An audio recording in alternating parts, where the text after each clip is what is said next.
Hello बच्चों, good morning. तो काफ़ी लंबे टाइम के बाद दोबारा हमने सामना हो रहा है हमारा, ठीक है। और नए चैप्टर के साथ अपना आगाज़ करेंगे। वो डिस्कस करेंगे अपना केमिकल बॉन्डिंग, राइट। अब केमिकल बॉन्डिंग एक ऐसा चैप्टर है जिसको हार्ट ऑफ इनऑर्गेनिक भी बोला जाता है। हार्ट ऑफ इनऑर्गेनिक, ऐसा कोई कंपटीशन नहीं है साइंस से रिलेटेड, चाहे वो मेडिकल का हो चाहे वो नॉन मेडिकल का स्टूडेंट हो, जिस पे केमिकल बॉन्डिंग के क्वेश्चन नहीं आते। ऐसा कोई, कहते हैं ना, हार्ट इसलिए कहा जा रहा है क्योंकि ऑर्गेनिक हो चाहे इनऑर्गेनिक हो, उसके बहुत सारे कंसेप्ट को पढ़ने के लिए हम लोग किसका इस्तेमाल करते हैं, केमिकल बॉन्डिंग का इस्तेमाल करते हैं। तो बहुत ही अच्छा चैप्टर है, बहुत ही आसान चैप्टर है अगर आप रेगुलर करें तो। देखिए मैंने आपके पास एक वर्ड जोड़ा है, अगर रेगुलर करें तो। इंट्रोडक्शन है तो बहुत छोटी छोटी बातें आपको डिस्कस करनी है, बहुत छोटी छोटी बातों के बारे में आपको बताएंगे कि एक्चुअल में केमिकल बॉन्डिंग है क्या, किस लिए बनाई गई, क्या कारण था कि केमिकल बॉन्डिंग में इन चीज़ों को एक्सप्लेन करना था, कौन कौन सी थ्योरीज के अंदर आएगी, वो पूरा डाटा हम लोग यहाँ पर डिस्कस करने वाले हैं। 8 से 10 लेक्चर के अंदर आपके पास कम से कम है, मिनिमम आपके पास लगेंगे इनको डिस्कस करने के लिए। और पूरी यूनिट में इंटरेस्टिंग चीज़ें बहुत ज़्यादा है।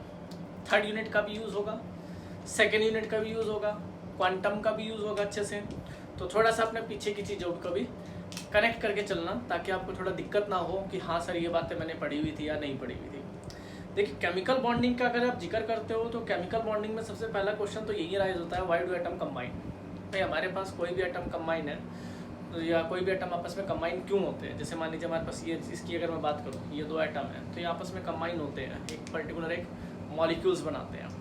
तो मॉलिक्यूल्स आपको सबको पता है कि जब तो लो एनर्जी होगी, स्टेबिलिटी हाई होगी, तो वो मॉलिक्यूल आपके पास फॉर्म करेगा एक इनिशियल स्टेज पे। तो उन्हीं की कैटेगरीज करने के लिए कि भाई हमारे पास टाइप्स ऑफ बॉन्ड की अगर हम लोग बात करते हैं केमिकल बॉन्ड की, तो हमारे पास सबसे पहले बात आती है टाइप्स ऑफ बॉन्ड कि सर कौन कौन के टाइप्स ऑफ बॉन्ड की बॉन्ड अगर मिलेंगे तो आपके पास कौन कौन से टाइप के बॉन्ड मिलेंगे। बस समझ में आ गई।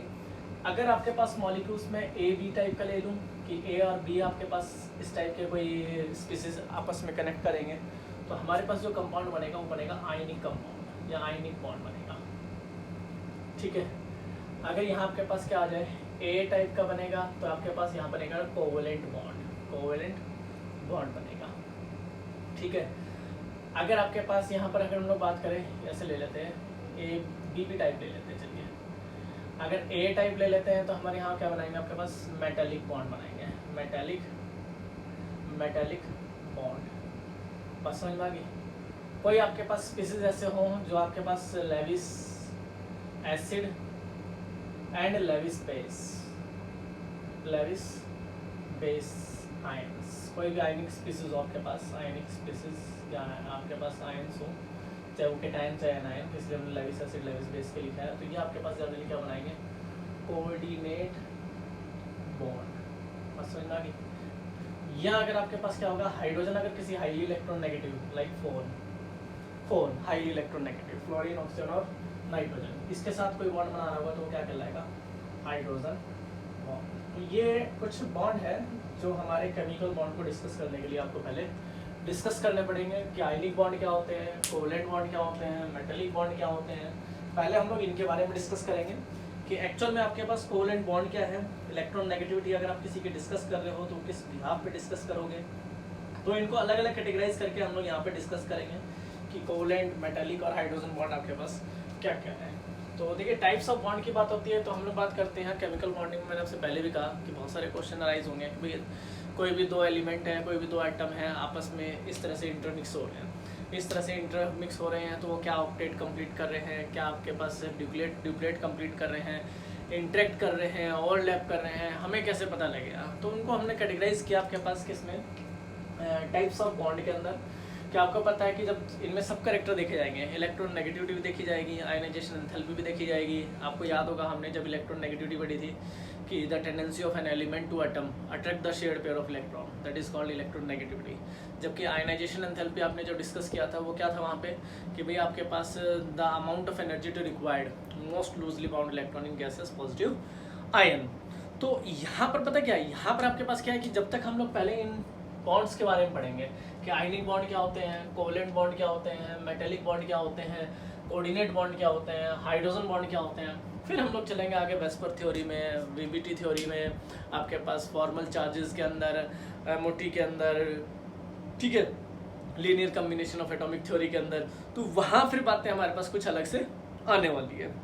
तो चलिए सबसे पहले डिस्कस करते हैं कि आपके पास ये आयनिक बॉन्ड क्या होता है। देखिए कैटेगराइज तो आपको कर दिया है कि अगर आपके पास कोई ए से बी इंटरेक्ट कर रहा होगा, इसके बीच में जो बॉन्ड बनेगा वो आपके पास आयनिक बॉन्ड बनेगा, ठीक है। अगर आपके पास बी भी आपके पास इंटरेक्शन होगा तो वो आपके पास कोवलेंट बॉन्ड क्रिएट करेगा, ये अभी हम लोग डिस्कस करेंगे। ए होगा तो मेटेलिक बॉन्ड होगा। लेविस एसिड और लेविस बेस की अगर इंटरेक्शन होगा आयंस के साथ तो उसके साथ हमारे पास क्या बनेगा, कोऑर्डिनेट बॉन्ड बनेगा।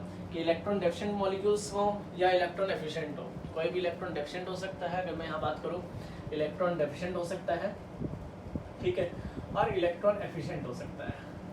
एफिशिएंट हो चाहे डेफिशिएंट हो, कमी हो चाहे आपके पास ज़्यादा हो, उनकी अगर बात करेंगे तो वो आपके पास क्या बॉन्ड बनाएंगे, उनके बीच का जो इंटरेक्शन होगा वो किसको क्रिएट करेगा, कोऑर्डिनेट बॉन्ड को, ठीक है। हाइड्रोजन अगर आपके पास हाईली इलेक्ट्रॉन नेगेटिव, इसके सारे हाईली इलेक्ट्रॉन नेगेटिव है, ध्यान रखना, highly electron negative, highly electron negative element अगर अटैच होंगे तो वो क्या बनाएगा, आपके पास हाइड्रोजन बॉन्ड क्रिएट करेगा। तो हम पहले इन 5 बॉन्ड के बारे में डिस्कस करेंगे, फिर अपना आगे चलेंगे, इनकी प्रॉपर्टीज पढ़ेंगे कि कहाँ किस तरह से यूज होते हैं, कौन कौन से मॉलिक्यूल्स किस तरह से आइडेंटिफाई हो रहे हैं। चलिए सबसे पहले डिस्कस करते हैं आपके पास क्या कि ये आयनिक बॉन्ड क्या होता है। कि सर ये आयनिक बॉन्ड का अगर आप जिक्र कर रहे हो तो एक्चुअल में आयनिक बॉन्ड आपके पास क्या होता है, टाइप्स ऑफ बॉन्ड के बारे में हम लोग डिस्कस कर रहे हैं। कि आयनिक बॉन्ड को अगर मैं जिक्र करूँ तो मैं यहाँ लिखता हूँ आयनिक बॉन्ड। कि सर आयनिक बॉन्ड को अगर आप एक्सप्लेन करते हो तो आयनिक बॉन्ड को हम लोग किस तरह से एक्सप्लेन कर सकते हैं, आयनिक बॉन्ड। तो देखिए जब आपके पास क्या आता है कि जब 2 एलिमेंट हैं, 2 एलिमेंट अगर आपके पास ऑक्टेट कंप्लीट करते हैं किसी को कम या ज़्यादा देकर, तो उसके थ्रू जो बॉन्ड क्रिएट होता है वो हमारे पास जनरली बनाता है आयनिक बॉन्ड, ठीक है। जैसे फॉर एग्जांपल अगर मैं बात करूँ, मान लीजिए मेरे पास मेटल ए है और ये आपके पास मेटल बी है। इसके पास मान लीजिए आपके पास 11 इलेक्ट्रॉन है, इसके पास आपके पास इसका एटॉमिक नंबर कितना है, मान लीजिए 17 है। तो आपको पता है कि अगर मैं इन दोनों को डिस्कस करूँ तो 2 8 1 और ये 2 8 आपके पास कितना हो जाएगा, 7 हो जाएगा। अब आपको पता है कि इसको तो कोई 7 इलेक्ट्रॉन देगा नहीं, बस समझ में आ गई, इसको कोई 7 इलेक्ट्रॉन देगा नहीं, तो ये क्या करेगा, ये इसका 1 इलेक्ट्रॉन ले लेगा। तो यहाँ जो कंप्लीट ट्रांसफर ऑफ इलेक्ट्रॉन, क्या बोल रहा हूँ मैं, complete transfer of electron, complete transfer of electron on towards, किसकी तरफ होंगे, ऑन टूवर्ड्स, कहाँ, कहता है highly electron negative, highly electron negative. कि जो हाईली इलेक्ट्रॉन नेगेटिव एटम होगा उसकी तरफ क्या होगा, इलेक्ट्रॉन ट्रांसफर हो जाएंगे। उसकी तरफ अगर इलेक्ट्रॉन ट्रांसफर होंगे तो यहाँ से जो बॉन्ड बनेगा वो क्या बनेगा, ए पॉजिटिव और बी नेगेटिव। अगर बात करें ए पॉजिटिव और बी नेगेटिव बनेगा, ये हमारे पास बनेगा। अगर सिमिलर एग्जांपल लेता हूँ मैं, सिमिलर एग्जांपल किसका लेते हैं, हमारे पास दिखाते हैं, आपके पास क्या था, Na था और क्लोरीन था। तो आपको पता है कि Na का एटॉमिक नंबर 11, इसका 17, तो 2 8 1, यहाँ 2 8 7। तो आपको पता है कि इसके आउटर मोस्ट शेल में 1 इलेक्ट्रॉन है, इसके आउटर मोस्ट शेल में कितने इलेक्ट्रॉन है, 7 इलेक्ट्रॉन है। तो यहाँ जब कंप्लीट ट्रांसफर ऑफ इलेक्ट्रॉन होगा, कि ये क्या करेगा, ये जो है ये इसका भी 1 इलेक्ट्रॉन यहाँ से ले जाएगा और इसका 1 इलेक्ट्रॉन ले जाएगा, क्योंकि देखो दोनों को ऑक्टेट कंप्लीट करना है। हमें यहाँ एक रूल पढ़ेंगे, ऑक्टेट रूल और ड्यूप्लेट रूल। किसी भी कंपाउंड को स्टेबल होने की स्थिति में क्या है, अपने 9th में पढ़ा हुआ है कि या तो वो अपना ऑक्टेट कंप्लीट करेगा या ड्यूप्लेट। तो जनरली है कि जो 2-4 ही एलिमेंट आते हैं हमारे पास, 2-4 ही कंपाउंड रहता है जिसमें हम लोग ड्यूप्लेट कंप्लीट करते हैं, नहीं तो बाकी सब जगह ऑक्टेट कंप्लीट करते हैं, जैसा कि ये लोग कर रहे हैं। पर यहाँ पर क्या हुआ, यहाँ ट्रांसफर ऑफ इलेक्ट्रॉन हुआ तो इस पर आपके पास चार्ज डेवलप हो गए, एक पॉजिटिव और एक नेगेटिव चार्ज आ गया। तो this is cation, this is anion. तो ये इसके बीच में जो बॉन्ड फॉर्म होगा वो क्या फॉर्म होगा, आयनिक बॉन्ड होगा। क्या फॉर्म होगा, आयनिक बॉन्ड फॉर्म होगा। तो ये हमारे पास जो बनेगा इसका हम लोग क्या बोलेंगे, आयनिक बॉन्ड बनेगा। तो जैसे अगर मान लीजिए मेरे पास ऑक्सीजन का नाइट्रोजन का साइज है तो सोडियम का साइज है, तो सोडियम का साइज आपको पता है स्मॉल होता है एज कम्पेयर टू एनायन। ये हम लोग पीछे पढ़ के आए हैं किसमें, आपके पास 3rd यूनिट के अंदर। और अगर हम एनायन का साइज लेते हैं तो एनायन का साइज क्या है एज कम्पेयर टू बिगर है। तो ये आपके पास सोडियम का चार्ज हो गया, साइज हो गया। ये आपके पास क्या हो गया, क्लोरीन का साइज होगा। इसका होगा 181 पिकोमीटर, इसका होगा आपके पास 95 पिकोमीटर। इनका जो बीच का डिस्टेंस होगा ये आपके पास आयनिक बॉन्ड होगा, जिसका डिस्टेंस कितना है 276 पिकोमीटर, राइट, 276 पिकोमीटर। ये जो बॉन्ड फॉर्म हो रहा है ये आपके पास क्या हो रहा है, आयनिक बॉन्ड फॉर्म हो रहा है। किसके थ्रू हो रहा है? तो कंप्लीट ट्रांसफर ऑफ इलेक्ट्रॉन के through due to highly electron negative. कि ये हाईली इलेक्ट्रॉन नेगेटिव एलिमेंट है जो आपके पास इसके भी इलेक्ट्रॉन को लेके एक बॉन्ड फॉर्म करता है, जिसको हम लोग क्या नाम देते हैं? Ionic bond. बस समझ में आ गया, जिसको क्या नाम देते हैं? Ionic bond. आप इसमें ऐसे भी कह सकते हो कि एक पर्टिकुलर मेटल और दूसरा आपके पास क्या हो जाएगा? Non metal. अगर ये आपके पास दोनों आपस में कंप्लीट ट्रांसफर ऑफ इलेक्ट्रॉन के थ्रू जो बॉन्ड बनाएंगे, वो आपके पास क्या बनेगा? एक आयनिक बॉन्ड क्रिएट करेगा। क्या बनेगा? आयनिक बॉन्ड क्रिएट करेगा। इसको जनरली हम लोग नाम देते हैं किसका? आयनिक बॉन्ड का।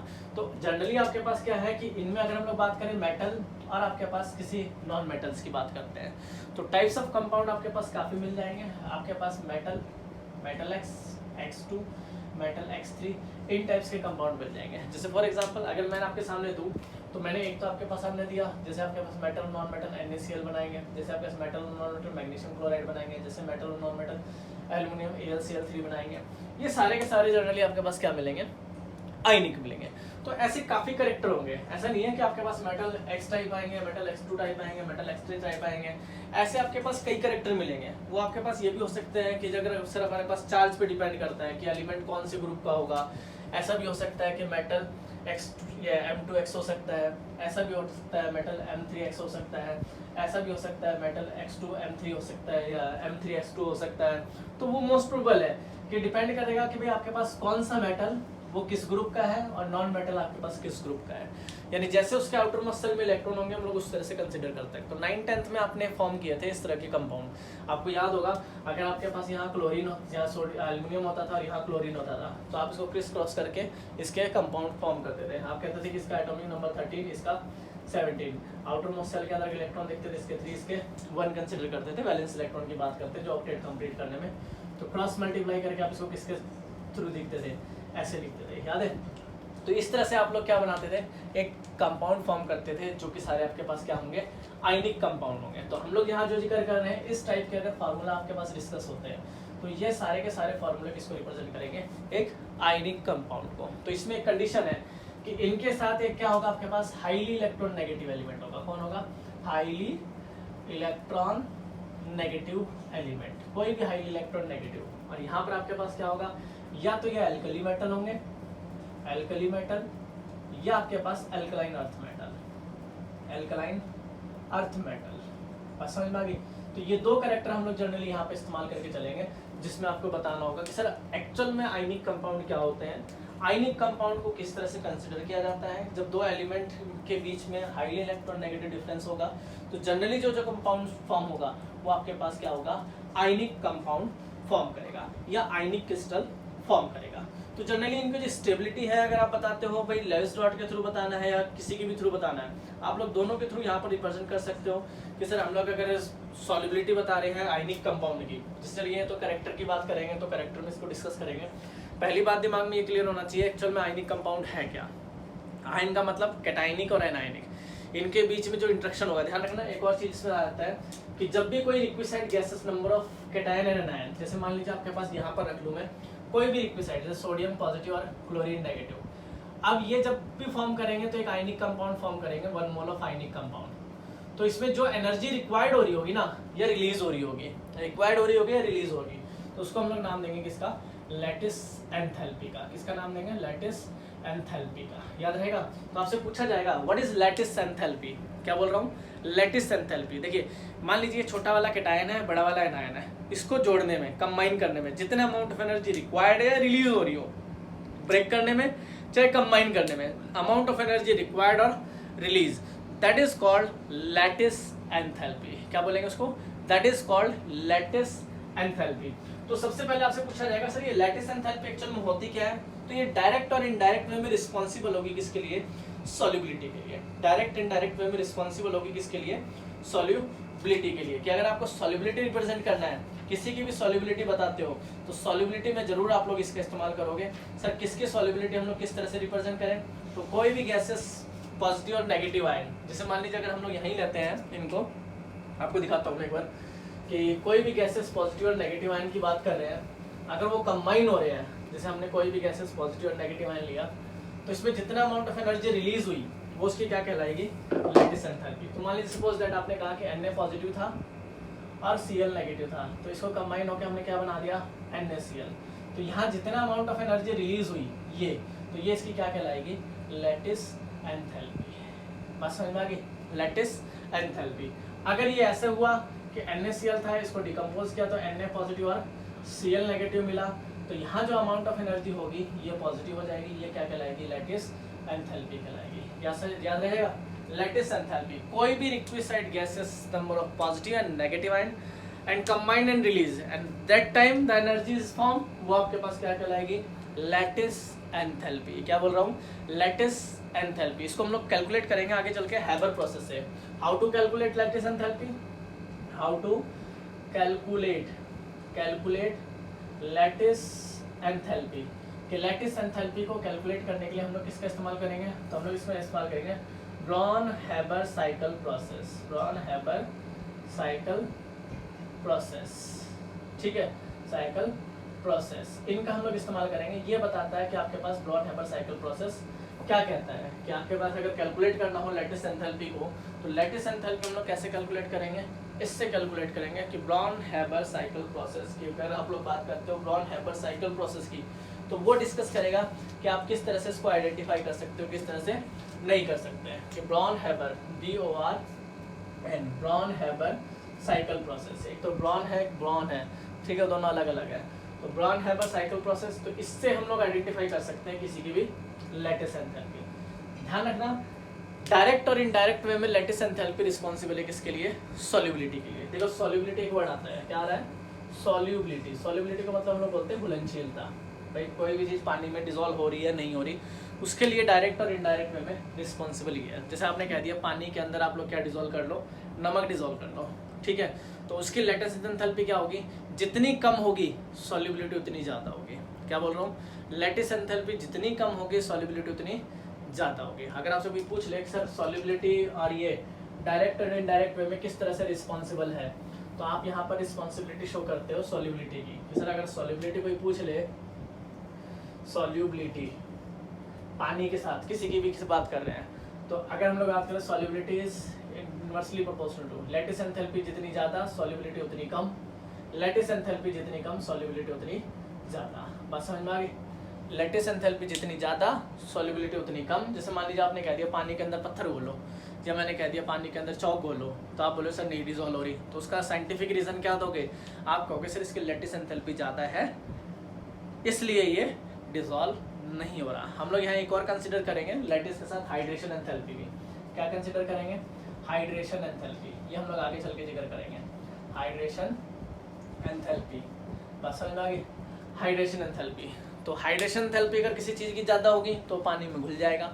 हाइड्रेशन एंथैल्पी होती है combining capacity with water, the amount of energy is release when, कब, जब कोई आपके पास पानी में कंबाइन हो रहा है, कंबाइनिंग कैपेसिटी विद वाटर, तो उसको हम लोग जनरली क्या कहेंगे, हाइड्रेशन एंथैल्पी। तो अगर भी आपको सॉल्युबिलिटी का केस बनाना पड़ गया, भाई पानी में कोई चीज़ घुलेगी या नहीं घुलेगी, तो ये दो फैक्टर हमेशा डिसाइड करते हैं।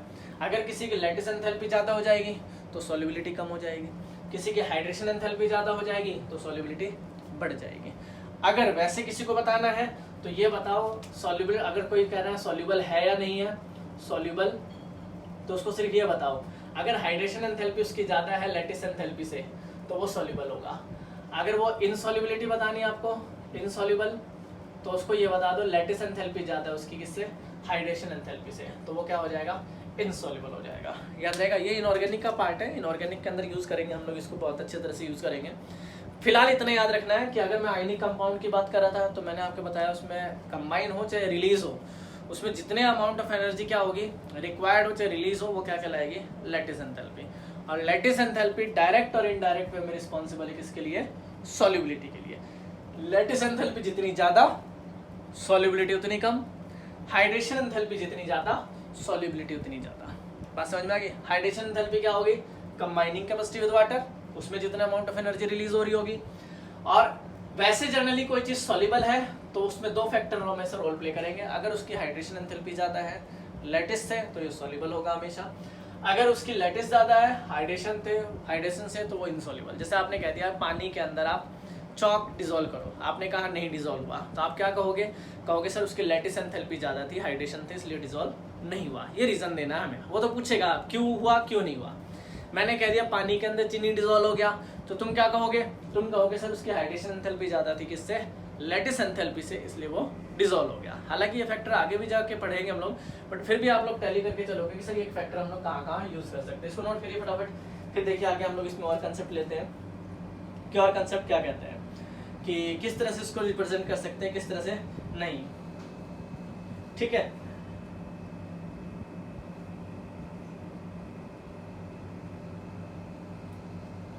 और सॉलिबिलिटी का आप कंसेप्ट ऐसे भी दे सकते हो भाई, जितने ज्यादा डाइलेक्ट्रिक कांस्टेंट होगा सॉलिबिलिटी उसकी उतनी ज्यादा होगी। जैसे आपके पास NaCl को डिसॉल्व कर रहे हो, और NaCl को जैसे हम लोग वाटर ले ले और अल्कोहल ले ले, और इसके अंदर NaCl डिसॉल्व करें NaCl, तो जिसका डाइलेक्ट्रिक कांस्टेंट ज्यादा उसकी सॉलिबिलिटी हमेशा ज्यादा होगी। बस समझ में आ गया, जिसका डाइलेक्ट्रिक कांस्टेंट ज्यादा, जैसे जनरली कहा जाता है जिसकी स्टेबिलिटी ऑफ आयन, यानी greater stability of ion and solubility is less. Stability of ion अगर आपके पास कम से कम होगी तो सॉलिबिलिटी ज़्यादा होगी। तो हम लोग जनरली इसको इसी फैक्टर से लेके चलते हैं, लैटिस और हाइड्रेशन एंथैल्पी से। तो क्लियर है, आई होप आपको लैटिस एंथैल्पी और हाइड्रेशन एंथैल्पी याद रह जाएगा, बताइए। ठीक है, इसमें देखिए, इसमें अगर और किसी फैक्टर को इन्वॉल्व करते हैं कि सर अगर हम लोग बोरन हैबर साइकिल की बात कर रहे थे, तो एक बार उसको भी ले लेते हैं कि सर बोरन हैबर साइकिल आपके पास क्या था, किस तरह से रिप्रेजेंट कर सकते हैं, किस तरह से उसको आइडेंटिफाई कर सकते हैं। तो उसको भी देख सकते हैं कि बोरन हैबर साइकिल क्या कहता है क्या नहीं कहता। हालांकि आगे भी हम लोग इसको डिस्कस करेंगे, अभी फिलहाल इतना याद रख सकते हैं कि बोरन हैबर साइकिल था क्या, किस तरह से इसको यूज़ करना है, वो भी आपको आइडेंटिफाई करा दूंगा आपके पास आगे चल के, क्योंकि फिलहाल तो हम लोग टाइप्स ऑफ बॉन्ड के बारे में बात कर रहे थे, फिर हम लोग इसको आगे डिस्कस करते हैं। ठीक है, चलिए आगे की अगर बात करते हैं कि सर मेरे पास जो अगला बॉन्ड था, जैसे हमने आयनिक बॉन्ड बात की, ऐसे हम लोग किसकी बात करते हैं, कोवलेंट बॉन्ड की। एक्चुअल में सर कोवलेंट बॉन्ड क्या होता है, क्या बात कर रहे हैं, कोवैलेंट। अब कोवलेंट बॉन्ड की बात होगी तो कोवलेंट क्या होगा, को का मतलब दो, ठीक है, म्यूचुअल शेयरिंग से। मैंने कहा था कि बी टाइप, यानी ये बी इस बी के साथ मिलकर कोई बॉन्ड बना रहा हो, तो ये आपके पास क्या कहलाएगा, तो इसके जो बीच का डिस्टेंस होगा ये कोवलेंट बॉन्ड होगा, जिसे हम लेके रहते हैं हाइड्रोजन। यहाँ हाइड्रोजन का एटॉमिक नंबर सबको पता है 1, इसका इलेक्ट्रॉनिक कॉन्फ़िगरेशन लिखते हैं तो 1s1 1s1। इसका शेप स्फेरिकल, इसका शेप स्फेरिकल, हमें पता है कि s ऑर्बिटल की शेप स्फेरिकल होती है। अब आपको पता है कि जब ये अपनी आइडेंटिटी खोएंगे और एक नया बॉन्ड फॉर्म करेंगे तो क्या बनेगा, इसके और इसके बीच में एक बॉन्ड बना, जिसको हमने क्या नाम दिया, हाइड्रोजन बॉन्ड का। देखिए कैसे, अगर आप इसको यहाँ आइडेंटिफाई करते हो तो जो आपके पास बॉन्ड बन रहा है, क्योंकि कोवलेंट बॉन्ड आपके पास क्या बनेगा, ओवरलैपिंग होगी। ठीक है, आप देखिए भाई इसके पास एक इलेक्ट्रॉन, इसके पास इलेक्ट्रॉन, ना ये इसको दे सकता ना इसको ले सकता, तो ये दोनों क्या कहते हैं भाई, म्यूचुअल शेयरिंग कर लेते हैं, और म्यूचुअल शेयरिंग से जो बॉन्ड बनेगा उसको क्या बोलते हैं, कोवलेंट बॉन्ड। आपको याद होगा the one of the half distance between the two nuclear bonded atom, इसी को आपने कोवलेंट रेडियस कहा था, कोवलेंट रेडियस कहा था। और इससे जो बॉन्ड बना है इसको हम लोग क्या नाम दे रहे हैं, कोवलेंट बॉन्ड नाम दे रहे हैं। क्या नाम दे रहे हैं, कोवलेंट बॉन्ड नाम दे रहे हैं। तो हाइड्रोजन से हाइड्रोजन का जो बॉन्ड डिस्टेंस होगा वो कितना था, 74 पिकोमीटर। ये इसकी क्या हो जाएगी, बॉन्ड लेंथ, यानी दो एटम के बीच की जो दूरी होगी, इस एटम से इस एटम के बीच की जो दूरी होगी उसको हम लोग क्या नाम देंगे, बॉन्ड लेंथ का नाम देंगे। तो आपसे पूछा जाएगा सर कोवलेंट बॉन्ड क्या होते हैं, तो आप कहोगे सर आपके पास कोई भी दो एटम जब म्यूचुअल शेयरिंग से कोई बॉन्ड बनाए उसको क्या नाम देंगे हम लोग, कोवलेंट बॉन्ड का नाम देंगे। क्या नाम देंगे, कोवलेंट बॉन्ड का। इसमें जनरली आपके पास क्या होगा, जो यहाँ से कंपाउंड होगा वो सब आपके पास क्या होंगे, नॉन पोलर होंगे। क्या होंगे, नॉन पोलर। नॉन पोलर में जनरली आपके पास जितने भी आपके पास कोवलेंट बॉन्ड होंगे मैक्सिमम आपके पास क्या होंगे, नॉन पोलर होंगे। तो सबसे पहले आपको आइडेंटिफाई करना है कि सर एक्चुअल में कोवलेंट बॉन्ड है क्या। तो कोवलेंट बॉन्ड में आपको आइडेंटिफाई करते हो तो इसमें सारे के सारे आपके पास क्या आएंगे, नॉन मेटल कंसिडर होंगे। क्या होंगे, नॉन मेटल। मान लो आपके पास हेलोजन की अगर बात करते हैं तो फ्लोरीन, क्लोरीन, ब्रोमीन, आयोडीन, इनकी बात करेंगे। एक्सेप्शनल भी आते हैं इसमें, ऐसा नहीं है कि एक्सेप्शनल नहीं आते हैं, बहुत सारे। अगर हम लोग यहाँ बात करें तो भाई आपके पास BeF2 या आपके पास BeF2 इनकी बात करते हैं, या आपके पास BF3 बात करते हैं। तो ये जनरली आपके पास इसमें दो रूल आते हैं, एक तो ऑक्टेट और एक ड्यूप्लेट। कि ड्यूप्लेट रूल फॉलो करेगा और ऑक्टेट फॉलो करेगा, कि ड्यूप्लेट क्या होगा और ऑक्टेट क्या होगा। तो आपको पता है 9-10 से हम लोग पढ़ के आए हैं कि भैया कोई भी आपके पास जो मॉलिक्यूल्स होगा, मान लीजिए आपके पास मेटल है और ये है, तो या तो ये अपना ऑक्टेट रूल कंप्लीट करता है या ड्यूप्लेट रूल कंप्लीट करता है। तो म्यूचुअल शेयरिंग की बात होगी इतना, तो ये ऑक्टेट कंप्लीट करेगा ना ड्यूप्लेट कंप्लीट करेगा। तो म्यूचुअल शेयरिंग का मतलब क्या हो गया, 4 ट्रांसफर ऑफ इलेक्ट्रॉन की बात करेंगे। जैसे मान लीजिए मैं दिखा रहा हूँ यहाँ पे HCl दिखा रहा हूँ, ठीक है। अब HCl आपके पास कोवेलेंट बॉन्ड बनाता है, तो देखिए इसके पास 1 था और इसके पास 17 थे। अब आपको पता है कि ना तो ये इसको 1 दे सकता और ना ये इससे 1 ले सकता, तो इनके बीच का जो डिस्टेंस होगा, इनके बीच का जो बॉन्ड बनेगा, ध्यान रखना दिखा देते हैं टीचर्स इसको H पॉजिटिव और Cl नेगेटिव करके। हालांकि इसके बीच का बॉन्ड आपके पास कोवेलेंट होता है ना कि आयनिक। इसके बीच का क्या बॉन्ड होता है, कोवेलेंट बॉन्ड होता है ना कि आयनिक। तो हमने इसको ना पीछे भी पढ़ा था कैरेक्टर में कि अगर 2 एलिमेंट का, यहाँ लिखता हूँ मैं, अगर 2 एलिमेंट का, 2 एलिमेंट ले लेते हैं कोई भी, 2 एलिमेंट का electron negative difference, electron negative difference, ठीक है, 1.9 से क्या हो जाए, कम हो जाए, तो सारे क्या होंगे आपके पास, कोवेलेंट बॉन्ड फॉर्म करेंगे। सारे क्या होंगे, कोवेलेंट बॉन्ड होंगे। उसमें जितने भी आएंगे वो सारे क्या होंगे आपके पास, कोवेलेंट बॉन्ड होंगे। जबकि अगर आप बात करते हो कि 1.9 से ज़्यादा हो जाए तो क्या होंगे आपके पास, आयनिक कैरेक्टर शो करेंगे। आपके पास ये भी तरीका है, इससे भी बता सकते हो कि कौन से कोवेलेंट होंगे, कौन से आयनिक होंगे। तो आइडेंटिफाई करने के लिए देखिए मैं लिख देता हूँ, आपको थोड़ा सा क्लियर हो जाएगा कि सर कोवेलेंट और आयनिक को आप लोग किस तरह से आइडेंटिफाई कर रहे हो। तो आप इस तरह से आइडेंटिफाई कर सकते हो कि 2 एलिमेंट का आपको इलेक्ट्रॉन नेगेटिव डिफरेंस याद रखना है कि अगर कोई भी मेटल है और यहाँ पर कोई भी मेटल आयन ले लेते हैं, कुछ भी ले लेते हैं, 2 एलिमेंट का इलेक्ट्रॉन नेगेटिव डिफरेंस 1.9 से ज़्यादा हो जाए, ज़्यादा, तो समझ लेना आयनिक कैरेक्टर है। आयनिक कैरेक्टर यानी आयनिक बॉन्ड बनेगा, समझ में आ गया, आयनिक बॉन्ड फॉर्म हो रहा होगा। अगर 1.9 से क्या हो जाए, कम आ जाए इलेक्ट्रॉन नेगेटिव डिफरेंस, तो वो क्या कहेगा, ये कहेगा कोवेलेंट बॉन्ड बनाएगा, याद रह जाएगा, ठीक है। और अगर आपके पास मान लीजिए 1.9 का ही डिफरेंस रह गया तो इसमें 50% आयनिक होंगे और 50% क्या होंगे, कोवेलेंट होंगे। बस समझ में आ गई, क्योंकि दुनिया में ना तो कोई कंपाउंड 100% आयनिक होता, ना ही कोवेलेंट होता। तो ये कैरेक्टर आपको याद रखने पड़ेंगे, जो हमने कहाँ पढ़े थे, पीछे ही पढ़े थे।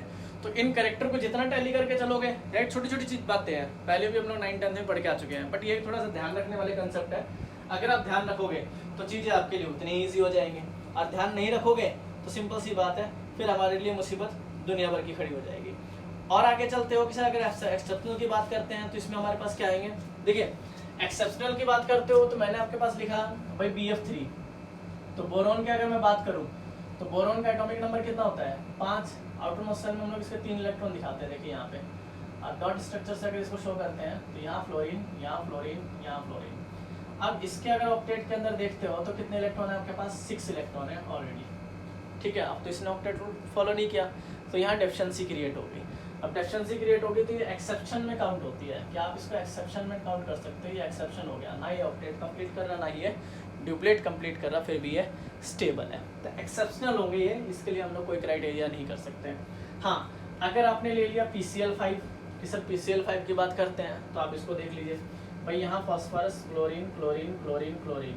अगर यहाँ बात करते हो तो यहाँ देखिए, यहाँ आपके पास आएगा, तो इसमें देखिए इलेक्ट्रॉन कितने हैं, 1 2 3 4 5। तो देखिए 2 2 4 2 6 2 कितने हैं, टोटल 10 इलेक्ट्रॉन है। अब 10 इलेक्ट्रॉन में ना तो इसने ऑक्टेट किया, ना ही ड्यूप्लेट। तो इस तरह के कंपाउंड को हम लोग बोलेंगे हाइपर वैलेंट कंपाउंड। क्या बोलेंगे, हाइपर वैलेंट कंपाउंड। क्या बोलेंगे, हाइपर वैलेंट कंपाउंड। आगे चल के तो हम लोग इनकी ओवरलैपिंग के बारे में डिस्कस करेंगे, भाई हेड टू हेड ओवरलैपिंग होगी, साइड वाइज ओवरलैपिंग होगी, भाई लैटिस की अगर एनर्जी कैलकुलेट कर रहे हैं तो हाउ टू कैलकुलेट, बस समझ में आ गई। तो उनको डिस्कस करने के लिए क्या है, हमारे पास जब तक डाटा नहीं होगा तब तक हम लोग इसको आइडेंटिफाई नहीं कर सकते। तो पहली बात आपको ये हो गया भाई सर मेरे पास आयनिक बॉन्ड क्या होते हैं, तो आपको पता है कंप्लीट ट्रांसफर ऑफ इलेक्ट्रॉन से या कंप्लीट ट्रांसफर ऑफ इलेक्ट्रॉन, ठीक है। हाईली इलेक्ट्रॉन नेगेटिव एलिमेंट, तो आपको पता है आयनिक बॉन्ड बनेंगे। म्यूचुअल शेयरिंग से जो बॉन्ड बनेंगे वो क्या बनेगा आपके पास, कोवेलेंट बॉन्ड बनेंगे। अगर आपने कहा सर चलो म्यूचुअल शेयरिंग से बॉन्ड बन गए, आगे चलते हैं कि अगर मेरे पास चलिए तो कोवेलेंट बॉन्ड की बात होगी, आयनिक की बात होगी, ठीक है। हमने एक्सेप्शन पढ़ लिया कि एक्सेप्शन में आपके पास क्या दिखा रहे हैं। अगर हम लोग यहाँ जिक्र करें कि सर और कोई कैरेक्टर लेके चले कि भाई किस तरह से उसको आइडेंटिफाई करेंगे कि आयनिक है या कोवेलेंट है, हम लोग उसको किस तरह से लेके चल सकते हैं। तो आपके पास एक पॉली थ्योरी आई थी जिसके अकॉर्डिंग आपके पास क्या बताया कि भाई हम लोग बात करेंगे नंबर ऑफ इलेक्ट्रॉन पेयर, जो आपके पास पर्टिकुलर एक एंगल को डिसाइड करेगा, जो आगे चल के हम लोग वेस्पर थ्योरी में भी पढ़ेंगे कि भाई अगर आपके पास जैसे 2 वैलेंस इलेक्ट्रॉन है, जैसे मान लीजिए मेटल यहाँ ए यहाँ बी इस टाइप का आ जाए, तो ये एक एंगल क्रिएट करेगा 180 का, जिसमें हम लोग देख लेंगे कि ये लीनियर होगा। तो इस टाइप के बारे में हम लोग यहाँ डिस्कस करेंगे, बट फिलहाल अभी नहीं, वो हम लोग आगे वेस्पर थ्योरी में डिस्कस कर लेंगे, ठीक है। तो हम लोग तो जनरली जिक्र कर रहे हैं पहले क्या कि सर अगर कोऑर्डिनेट बॉन्ड आ गया तो क्या ले रहा हूँ मैं, कोऑर्डिनेट बॉन्ड। अब कोऑर्डिनेट क्या होते हैं, तो जनरली देखिए कोई भी ये मेटल है, जैसे आपके पास कोई भी ले लेता हूँ मैं, या पहले ले लेते हैं जैसे ये ले लिया, अब ये इसको complete transfer of electron show कर रहा है ड्यू टू कोऑर्डिनेट बॉन्ड, इसको बोलते हैं कोऑर्डिनेट बॉन्ड। कोऑर्डिनेट बॉन्ड मतलब कोऑर्डिनेट बॉन्ड होगा क्या, देखो कोऑर्डिनेट की अगर आप डेफिनेशन लेते हो ना, तो कोऑर्डिनेट का मतलब हो गया भाई देगा तो एक पर शेयर दोनों करेंगे, बस समझ में आई। मतलब मेरे पास क्या है कि जैसे मेरे पास एक्सेस में इलेक्ट्रॉन है, तो मैं जिस सामने वाले को दे रहा हूँ तो उसकी भी ज़रूरतों को पूरा कर रहा हूँ और साथ में मेरी भी ज़रूरतों पूरी हो रही है, दैट इज़ कॉल्ड कोऑर्डिनेट, जिसको हम लोग हमेशा किससे दिखाएंगे, एक एरो हेड से दिखाएंगे। किससे दिखाएंगे, एक एरो हेड से दिखाएंगे। इस एरो से अगर आप दिखाते हो तो इसको जनरली बोला जाता है कोऑर्डिनेट बॉन्ड। इसका जो सिंबल होगा वो आपके पास ये होगा, पूरी यूनिट आएगी इस पे, कोऑर्डिनेट पे पूरी यूनिट की यूनिट है आपके पास कि किस तरह से आप कोऑर्डिनेट को आइडेंटिफाई कर सकते हो, किस तरह को आप दिखा सकते हो कि भी इसमें डोनर कौन से होंगे, एक्सेप्टर कौन से होंगे। तो इसमें दोनों चीज़ मिलेगी, लेविस एसिड और लेविस बेस। जैसे मान लीजिए मैं आपको दिखाता हूँ छोटा सा कि मेरे पास अमोनिया है और मेरे पास यहाँ BF3 है। आप सबको पता है कि इलेक्ट्रॉन डेफिशिएंट है, BF3 क्या है, इलेक्ट्रॉन डेफिशिएंट। तो आपने इसको नाम दिया था लेविस एसिड का और इसको नाम दिया था लेविस बेस का। सबको पता है ना, 9th 10th में हम लोग पढ़ के आए हैं लेविस एसिड लेविस बेस। जो लोन पेयर एक्सेप्टर है वो एसिड और जो डोनर है वो बेस। और लोन पेयर किसके पास है अभी, आपको पता है अमोनिया के पास। आइडेंटिफाई कर सकते हो ना लोन पेयर बॉन्ड पेयर। अगर हम लोग बात करें, देखिए मेरे पास ये अमोनिया है, NH3 ये स्ट्रक्चर है और ये यहाँ पर इसके पास एक लोन पेयर है, दिख रहे पेयर। ये जो अकेले जो डॉट दिख रहे हैं आपको, इसको हम लोग बोलते हैं लोन पेयर। ये जो सिंगल डॉट दिख रहे हैं 2 इलेक्ट्रॉन, इसको बोलते हैं लोन पेयर, लोन पेयर। और जो बॉन्ड बना रहे हैं इसको क्या बोलते हैं, बॉन्ड पेयर। ढूंढ सकते हो ना, लोन पेयर बॉन्ड पेयर। जैसे मान लीजिए मैंने लिखा BF3, तो BF3 तो इसके अंदर कोई लोन पेयर नहीं है, सिर्फ बॉन्ड पेयर है, दिख रहे हैं 3 बॉन्ड पेयर है। कैसे पता लगा, हमने पता लगाया एटॉमिक नंबर बोरोन का 5, इलेक्ट्रॉनिक कॉन्फिगरेशन 2 और 3, ठीक है। तो 3 आउटर मोस्ट सेल में थे, अब तीनों ने बॉन्ड बना लिए, तो दिस इज 3 बॉन्ड पेयर। इसमें सिर्फ कितने हैं, 3 बॉन्ड पेयर है। कितने हैं, 3 बॉन्ड पेयर है। बस समझ में आ गई। इसमें जबकि 3 बॉन्ड पेयर हैं और एक लोन पेयर है, क्लियर है। चलिए और देख लेते हैं। अगर आपके पास वाटर दिखाऊं H2O, इसको ऐसे देख लो, ठीक है। वैसे स्ट्रक्चर इसका ऐसा होता है इस टाइप का, बट फिर भी आप लोग देख सकते हो इस टाइप से, ठीक। तो हमने यहाँ तो 2 लोन पेयर दिखाए और 2 बॉन्ड पेयर दिख रहे हैं। ये जो 2 हैं ये 2 लोन पेयर कहलाएंगे इसके। लोन पेयर का मतलब अकेला, ठीक, और बॉन्ड पेयर का मतलब जो बॉन्ड बना रहा हो। ये आपको आइडेंटिफाई करके रखना है हमेशा। तो हमारे पास यहाँ क्या है कि ये जो अमोनिया था ये अपना दोनों इलेक्ट्रॉन किसको देता है, इस BF3 को देता है। जब ये एक्सेप्ट करेगा तो क्या होगा, तो यहाँ से आप दिखाओगे कि सर क्या हुआ। यहाँ पर देखिए ये जो अमोनिया था, अब अमोनिया का BF3 के साथ बॉन्ड बन गया। और कैसा बॉन्ड बना, तो इसका बॉन्ड बना है कोऑर्डिनेट। कैसा बना है, बॉन्ड बना है कोऑर्डिनेट। ये इस तरह से दिखाएंगे, बस समझ में आ गई। किस तरह से दिखाएंगे, इस तरह से। तो इस बॉन्ड को हम लोग क्या बोलेंगे, कोऑर्डिनेट बॉन्ड। इसको क्या बोलेंगे, कोऑर्डिनेट बॉन्ड। ये सब कोऑर्डिनेट अगर आप दिखा रहे हो तो कोऑर्डिनेट का मतलब क्या हो गया, जो डोनेट तो एक करेगा, डोनेट एक करेगा, पर आइडेंटिफिकेशन क्या होगी, दोनों की पूरी होगी। बस समझ में आ गई। तो इसमें एक जो डोनेट करने वाला होगा वो लेविस बेस होगा, और जो एक्सेप्ट करने वाला होगा वो क्या होगा, लेविस एसिड होगा। लेविस बेस लेविस एसिड क्या होते हैं, जो लोन पेयर डोनेट करते हैं वो बेस होता है, जो लोन पेयर एक्सेप्ट करता है वो एसिड होता है। और इसके थ्रू जो बॉन्ड बनेगा उसको क्या बोलेंगे, कोऑर्डिनेट बॉन्ड। याद रहेगा, पूरा चैप्टर इस पे आएगा। आपके पास काफ़ी बड़ा चैप्टर है इस पे, हमारे पास +2 में है कि कोऑर्डिनेट कंपाउंड क्या होते हैं। तो हम लोग वहाँ जिक्र करेंगे इसके बारे में कि coordinate bond, covalent bond, ionic bond आपके पास जनरली किस तरह से आइडेंटिफाई करते हैं, किस तरह से यूज़ करते हैं। तो पहले आप लोग ये टैली करके चलोगे कि टाइप्स ऑफ बॉन्ड हमारे पास क्या थे, कि भाई कोवेलेंट बॉन्ड क्या थे, कोऑर्डिनेट बॉन्ड क्या थे, आयनिक बॉन्ड क्या थे। ठीक है, अगर मैं बात करूँ मेटेलिक और हाइड्रोजन बॉन्ड की तो एक बार उसको भी डिस्कस कर देता हूँ छोटा सा, ठीक, ताकि थोड़ा सा आपको दिक्कत ना हो कि सर कौन सा कोऑर्डिनेट था और कौन सा आपके पास आयनिक था। कि यहाँ दो बॉन्ड और आ रहे थे, एक तो मेटेलिक आ रहा था, मेटेलिक बॉन्ड, और एक आ रहा था आपके पास क्या, हाइड्रोजन बॉन्ड। तो ये काफ़ी बड़ा पोर्शन है हाइड्रोजन बॉन्ड का और मेटेलिक बॉन्ड का, इसको आगे भी डिस्कस करेंगे। तो मेटल तो आपने कह दिया ए के साथ कोई भी इंटरेक्ट करेगा तो मेटेलिक बॉन्ड होगा। ध्यान रखना, इंटरेक्शन बिटवीन द किसके बीच में, तो कहता है कि इसका इंटरेक्शन बिटवीन होगा किसके बीच में, सिर्फ मेटल्स के बीच में, कि मेटल्स के बीच में जो इंटरेक्शन होगा उसके थ्रू जो बॉन्ड बनेगा उसको क्या बोलेंगे, मेटेलिक बॉन्ड। लेकिन मेटल ओवरलैप नहीं करते और कंप्लीट ट्रांसफर नहीं होते, ध्यान रखना, इसलिए उसको आइडेंटिफाई नहीं किया जाता। अगर हाइड्रोजन फोन FON इसके साथ कोई भी वीक बॉन्ड बनाए, हाइड्रोजन अगर आपके पास फोन के साथ इसके साथ कोई वीक बॉन्ड बना दे, इसके साथ कोई वीक बॉन्ड बना दे, तीनों के साथ अलग अलग है, इसके साथ कोई वीक बॉन्ड बना दे, तो इसको क्या बोलते हैं आपके पास, हाइड्रोजन बॉन्ड। आगे चल के बड़ा टॉपिक है इसका, पूरा लास्ट में हमारे पास आएगा हाइड्रोजन बॉन्डिंग क्या होती है, that is hydrogen bonding. Two type से डिवाइड करेंगे कि हाइड्रोजन बॉन्डिंग अगर आपको आइडेंटिफाई करनी है तो दीज आर टू टाइप्स, एक इंटरमोलिकुलर हाइड्रोजन बॉन्डिंग, ठीक है, और एक इंट्रामोलिकुलर हाइड्रोजन बॉन्डिंग, इंटरमोलिकुलर और इंट्रामोलिकुलर्स। ठीक है, तो इसमें आपके पास कंडीशन क्या होगी, इसको डिस्कस करेंगे आगे चल के। पहली कंडीशन होगी स्मॉल इन साइज, कि साइज में छोटा होना चाहिए, और दूसरा होगा हाईली इलेक्ट्रोनेगेटिव। अगर ये दो कंडीशन कोई फॉलो करता है तो इसका मतलब वो हाइड्रोजन बॉन्ड बनाएगा।